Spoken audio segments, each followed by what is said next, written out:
In this video, we'll take a look at doing our first print on the Markforged printer. Start by going to markforged.com, software, sign into Eiger. If you haven't created an account yet, you can create one here with sign up. If not, we'll go ahead and sign in.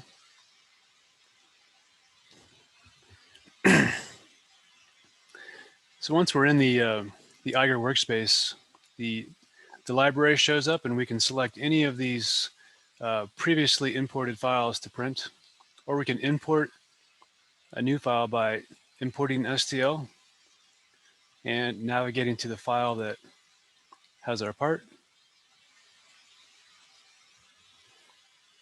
When our part comes up, the part detail box has, it tells us our size, the dimensions of the part.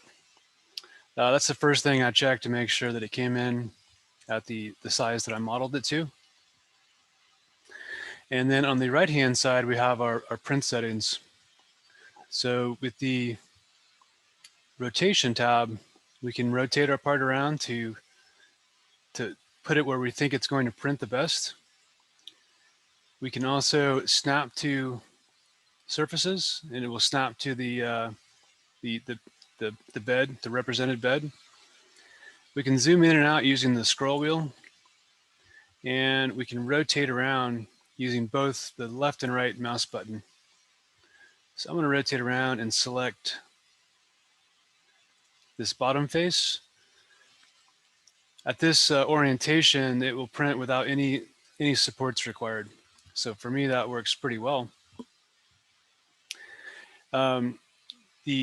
In this general tabs, the material that we're using is almost always going to be onyx. The only other material we can print with on this printer is the white nylon.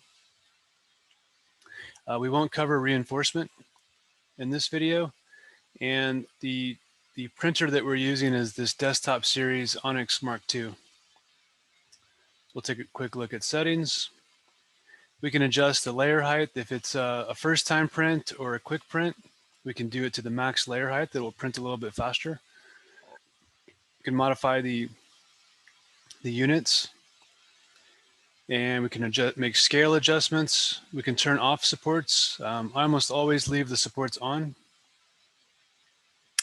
In the infill settings, we can modify the type of infill that it is. I generally go with the defaults. And we can change the amount of fill. And again, the default settings are usually quite good. So when I'm satisfied with where my part is and the settings, I'll save it.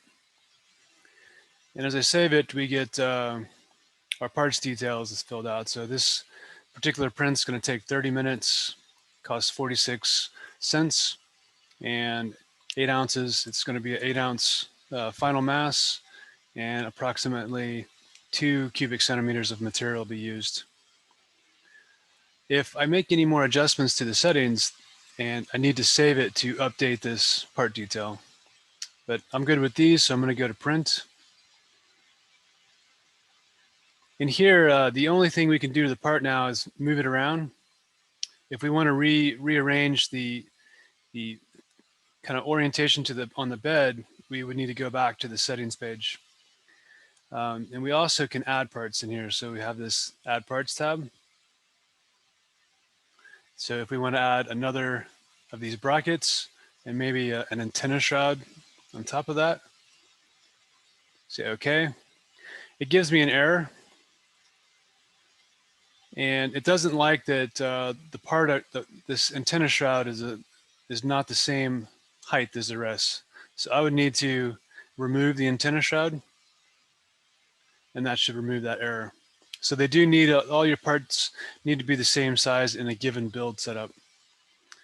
So from here we can save our build, or if we're happy with it, we can print.